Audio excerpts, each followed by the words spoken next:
Welcome to Inside of the Pleasure Studio podcast, where we strip down truths and bear it all as we get real about all things sex, intimacy, and relationships with oneself, another, and the world around us, celebrating the joy of being fully alive and exploring what it means to live a life rich with passion. Every episode, we confront the conventional and break open the cages of censorship as we explore the untamed and often unspoken aspects of intimacy, cutting through the bullshit as we challenge sexual norms and provide you with the unvarnished truth about what it takes to have a fulfilling sex life. So if you're ready to dive into honest and very often provocative conversations that empower and enlighten, you've come to the right place. I am Melissa Louise, your wild host, bringing to you fearless honesty on this unapologetic journey as we talk about sex, love, and life in ways that are smart, fearless, and fun. Because, lover, this is not just about pleasure. It is a fucking revolution. Hello, lovers. This is Melissa Louise, your absolute pleasure advocate, erotic blueprint, sex, intimacy, and relationship coach. And today's topic, I'm going to be talking about how your pleasure is your absolute responsibility. Your pleasure is your responsibility. And so I'm going to be diving in deeper later, like in a little while, into boundaries, because this comes up with our pleasure. But I often get really intrigued when I speak to people and how we come to this subject around our pleasure and around sex and our orgasms. This is for men and women. And where much of the act of sex or receiving touch or giving touch is done in assumption.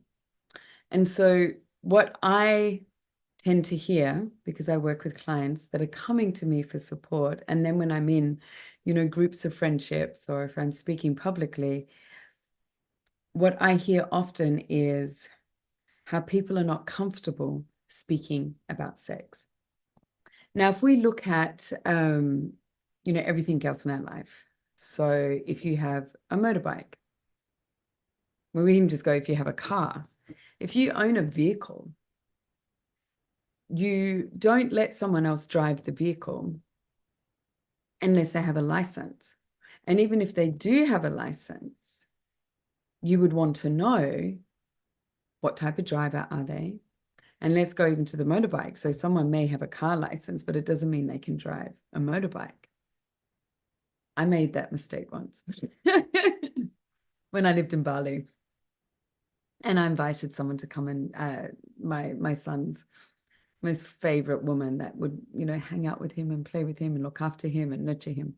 And I just assumed she was Colombian. So I also just assumed that being from Central and South, down from, this continent, Central and South America, and we're in Indonesia. I met her in Australia, but I assumed that she would know how to ride a scooter. And so I hired a scooter, set it all up for her, and she couldn't ride a scooter. And so, using that analogy is I went and gave her the keys to this scooter and my son, and then found out really quickly that she couldn't ride a scooter. So needless to say, I took the scooter back and she was not allowed on the scooter. I had to take them everywhere, or I'd get, taxis and stuff for her, or we'd get a scooter taxi for them. Yet people actually allow others and their partner to enter their bodies or enter their partner's bodies, if you're a man with a woman or a woman with a man, without true understanding of what works. And also allowing people to touch their bodies and to go forth with sex over and over again when it's not working. Now, number one, what this does is it disempowers the other, because what happens with that is you're going to have shutdown and resentment rises, annoyance, anger towards them, but also everything that's going on in your body. It puts a lot of pressure on the other person that they have to sort things out, and they have to know. So we don't let other people drive a car, and we don't let other people drive a motorbike. We don't let people use our computers if they don't know how to use a computer. There's many things that we know. We're not allowed to, fly a plane unless we learn how to, unless we train to. We don't put ourselves into the boxing ring if we're not a boxer. And we don't go into jiu-jitsu competitions or go and play tennis in the finals if we have no idea how to play that sport. Yet we allow our bodies and we allow our genitals to be in arenas with someone that we do not give enough information to. And we assume that just because they like us, that they're then going to be able to give to us, create for us, and provide for us what we need and what we want. So it's really fucking dangerous the way that many people walk around dating and in relationship when it comes to their sex, their sexuality, and their orgasm. It's really fucking unfair. It's not okay to hand that responsibility to someone without sharing with them. And so when I work with men, I really make it, it becomes this sort of non-negotiable way of asking, and a boundary that if they are, they're engaging with a lover and they're starting a new relationship and they're dating, and even men that have been in relationships for a long time, where their partner's not answering, so where they get to ask their partner, how can I touch you? How do you like to be touched? What do you need before we even get undressed? Like, people don't even ask these questions. Yeah. And so if the person is, I don't know, oh, whatever, it's a hard no. And so for women that are here listening, and you're out on a date, and I mean, this is for men and women, but I've just given an example for men. For women, if you're out on a date and you're not having a conversation about your body, and you're not having a conversation about what you need, and you're not asking what their intentions are, then what the fuck are you doing getting undressed for them? Our pleasure is our responsibility. We will go to job interviews. We will learn how to drive a car and pass tests. We will study for 3 years and get degrees or certificates.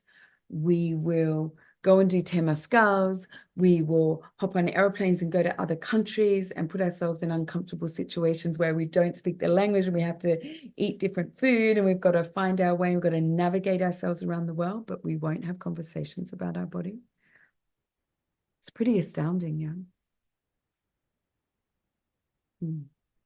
So this is what my work's all about, and this is what we're here for, is to break down these barriers that are placed up by a construct which is designed to make a fucking load of money out of us by staying silent, believing that we're not worth it, believing that it's too difficult. Because if we look at the absolute ripple effect, it's a huge money-making business. Because to go on a date, you need to look a certain way as opposed to being able to ask questions. So this is what I'm here for. It's time to take more responsibility for your pleasure. So how do we do that? It's being brave. Understanding that your inner child, your own self, and your genitals, you need to have their back. And if you're going to invite someone back to your place, or if you're going to engage nakedly with someone, they need to be able to have all of the information that's possible for them to win. And that is your responsibility. So number one, our self-pleasure practices, our self-discovery practices, our own inner inquiry is really fucking important. Asking really good questions on a date. So questions such as, What are your boundaries? Now, if someone's response to that is, oh, I don't have any boundaries, that's a fucking red flag.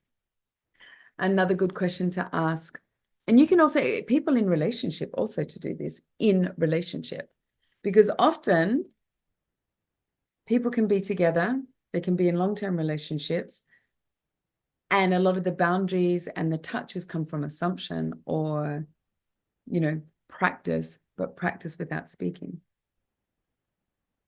Asking, and when I say practice without speaking, like without inquiry. Then another question is, especially if you're, what do you want out of this connection? And if you're in relationship, it's like, what would you like to happen in this lovemaking session? What would you like to happen this afternoon as we're laying here in bed? What are the things that you want out of this? What are the concerns that you have about this? What are you nervous about? Especially when we're exhausted or if we're in our head, once we say things out loud, we're also allowing the other person to understand the space that we're in so they don't take things on themselves. So what have we got? What boundaries do you have? What are you hoping out of this connection? What do you want out of this? If you're on a date, it's like, what is your desire? What's your hope out of having dinner together? Now, what I hear often when I speak to men, because I share with men, if you're going to take a woman out for dinner, you're going to go on a date and you just want a one-night stand, tell her that. And when I get a pushback, and it's like, oh, but if I tell her that, I won't get what I want. Fucking red flag. That is coercion right there and then. So if you're too scared to tell the truth, you're actually in coercion. So let's get really honest about that. If you're taking someone out on a date, and especially if there's alcohol involved, people, let's get a bottle of wine. Do you want a cocktail? You are coerced. You are in the act of coercion. You're manipulating the situation. Oh, you're so beautiful. Da, da, da, da. Tell the fucking truth. If you tell the truth, then the answer that you receive, someone's yes is a full fucking yes. Just imagine this as a scenario. If you are going to say I'm speaking to men now, speaking to women, and women can do it as well, especially women dating women or a woman taking a guy out. You can say, look, I really think you're fantastic. I think you're fucking hot. I would love us to have sex tonight, but I'm building business and I have a lot going on and I've got a great friends group and I actually just have tonight available. Is that okay by you? A man that gets to say a full fucking yes to that is like, awesome. Now there's safety. Now we're on the same page. And also, how can we add to that page? How can we make a whole chapter out of that page? For a man, when you tell a woman, it's like, look, I think you're really beautiful. I'm loving this conversation. I leave tomorrow if you're in a traveling town, or I'm not after anything serious at all. At this point of time, if you and I end up in bed together tonight and we have sex, I probably won't call you tomorrow. The woman gets to make a very well-informed decision. Because if you're going to take that person home and you're in this coercion, you tell me how beautiful they are, and then it's like, nah, afterwards, after you've ejaculated, you are now saying, I'm not after anything serious. That's manipulation. And it's kind of teenage shit. It's not adult stuff. Because you're sitting in a space of being too scared about what they're going to say that they might reject you just so you can get what you want. And that's pretty boring. It's pretty that's not adult-like. It's very teenagey. It's not very mature, I should say. We're too scared. We are raised to manipulate one another. Or everywhere around us is advertising women that get, all of their bodies reshaped. It's like they're like, this is not what I actually look like. I'm making myself. We are forced to believe that we need to lie about what we look like, lie about who we are to win.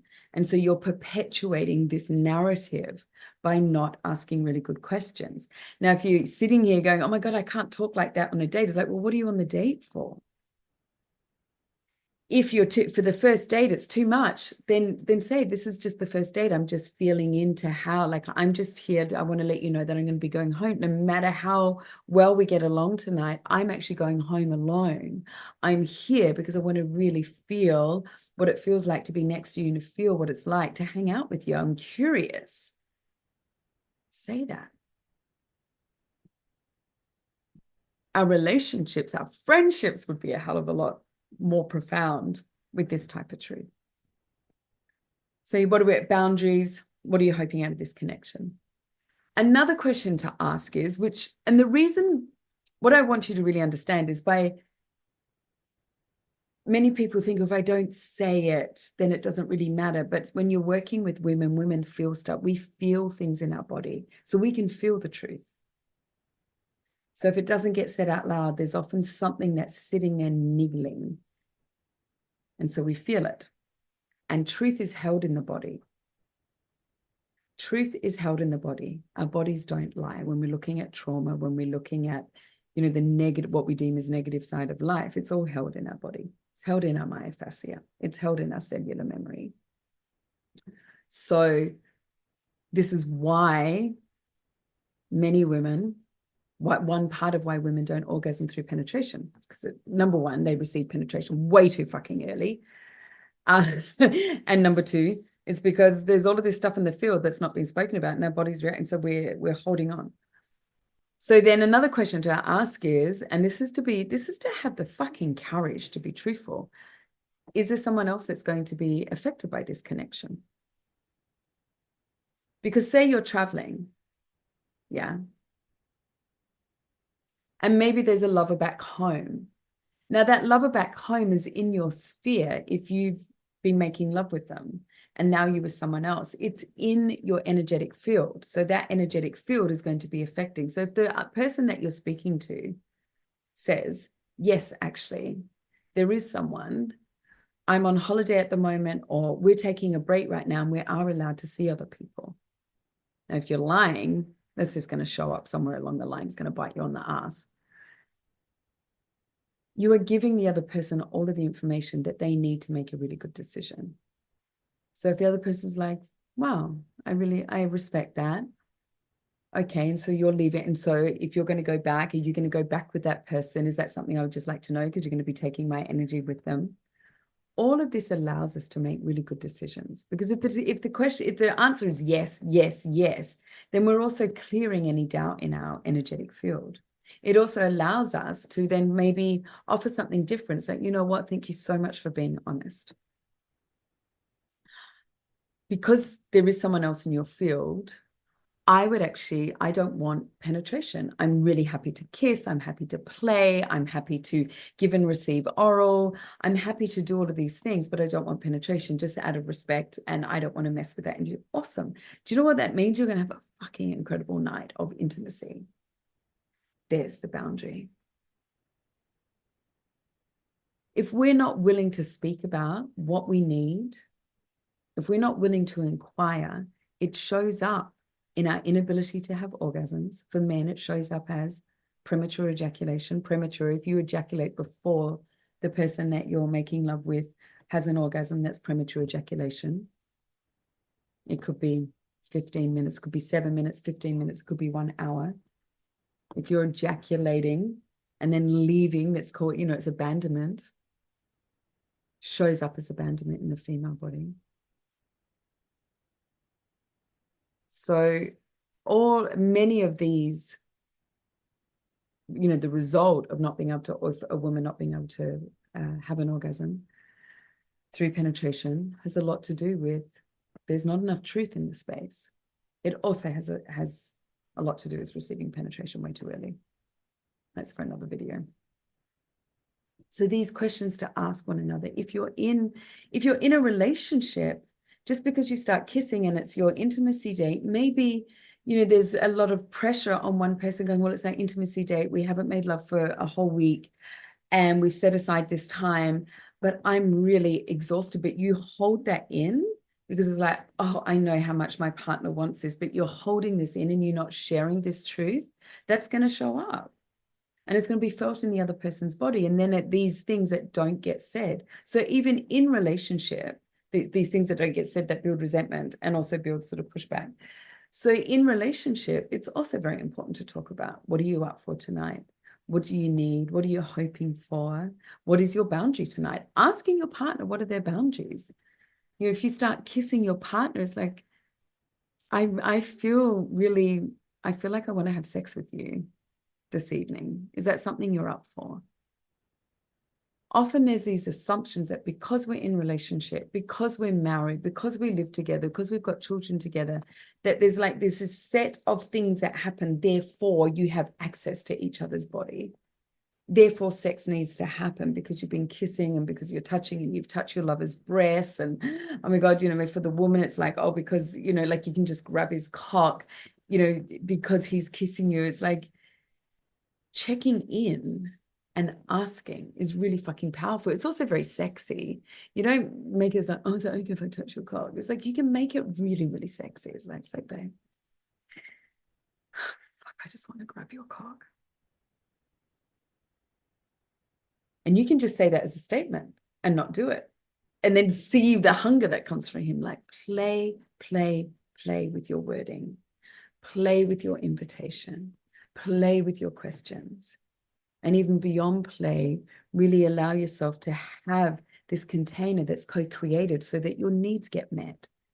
This creates more and more safety. And the more safety that there is, the more orgasms that there are. Safety is not just about not getting eaten by the tiger, not having someone walk into the room. Safety is also about having your needs met so that your bodies can relax and be more surrender and open, because safety means less cortisol, less fight and flight, no cortisol, which means there's a lot of dopamine and oxytocin. So when someone doesn't feel safe, when there is question, there is cortisol, stress hormone, fight and flight, means that the oxytocin, the dopamine is not present. So that's why there's more orgasm, more turn on. There is more openness, more surrender when there's safety. I hope this video really supports you and intrigues you. And what's the word I'm looking for? It inspires you. That's the word I was looking for, the other I word. I hope it inspires you to go out and start asking better questions. So you can see underneath, I've included a few more questions underneath this video. And yeah, go forth and play. Lover, you have been inside of the Pleasure Studio, where all things intimate are up for discussion. Thanks for getting real with me today, and I hope you enjoyed this episode. If this conversation sparks something within you, do not hesitate to share it by emailing me via the link below. If you're not already, you can follow my good tush on the social media handles also below, and make sure to hit subscribe. Tune in next time for more truths about pleasure and passion. Until then, stay bold, courageous, and truthful as you explore your pleasure your way.